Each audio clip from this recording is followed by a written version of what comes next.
یہ مجلسیں، یہ جلوس اس شہنشاہ کو خراج، یہ بارگاہ کا دروازہ نہیں کھلا، حسین بازو پھیلا کے کھڑے۔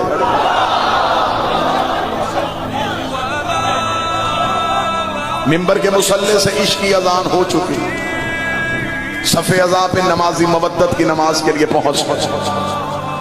لہذا اس عشرہ کے خطیب ہونے کی حیثیت سے میں اپنی منصبی ذمہ داری سمجھوں گا، آپ جتنی تعداد میں آپ اپنے اہل سنت دوستوں کو لانا چاہیں آپ لائیں،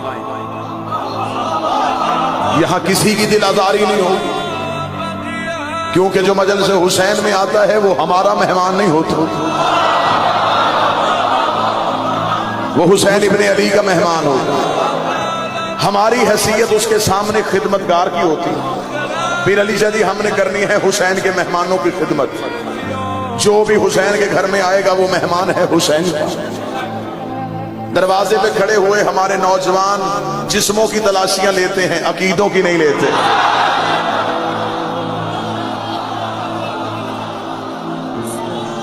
وہ بھی حالات کچھ اس طرح سے میرے ملک کے بن گئے، ہم آپ کا انتظار کریں گے۔ آپ مجلس شبیر میں آئیے، اپنی زبان سے نکلے ہوئے ایک ایک حرف کا ضامن انتہائی محبت کے ساتھ آپ کو پیغام کربلا سنایا جائے۔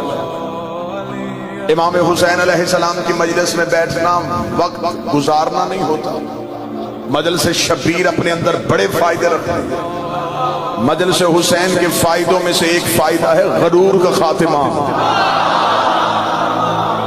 تکبر کا خاتمہ۔ جو بندہ چپ بیٹھا ہے، میں تمہیں پہلی مجلس میں مجلس حسین کا فائدہ سناؤں، بندہ مجلس شبیر میں آئے، بندہ جتنا بھی امیر ہو وہ مجلس کے دروازے پہ آ کے یہ نہیں کہتا کہ اگلی صف میں جگہ ہے یا نہیں ہے، وہ یہ نہیں پوچھتا کہ میں امیر ہوں مجھے آگے بیٹھنا ہے، کوئی غریب یہ سمجھ کے پیچھے نہیں رکتا کہ میں غریب ہوں مجھے پیچھے رک جانا چاہیے۔ یہ حسین کا ایسا بہترین درس ہے، حسین کی نظر جانتی ہے، حسین میلے لباس والے کو اجلا عقیدہ لے دیتا ہے، حسین اجلے لباس والے کو اپنے گھر سے دھتکار کے بھیج دیتا ہے۔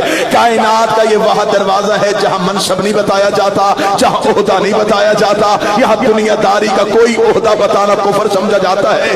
دلیل مانگتی ہو تو میں عرش سے وزنی دلیل دیتا ہوں۔ اس دروازے پہ ایک فرشتہ آیا تھا، اس کے پاس عہدہ سید الملائکہ تھا، اس کے پاس رتبہ افضل الملائکہ تھا، اس نے دروازے پہ آ کے دستک دی، اندر بیٹھی کنیز نے پوچھا کون ہے، اسے یہ نہیں کہا نا سید الملائکہ، اسے کہا انا خیاط الحسنین، میں حسنین کا درسی ہو، میں حسنین کا درسی ہو۔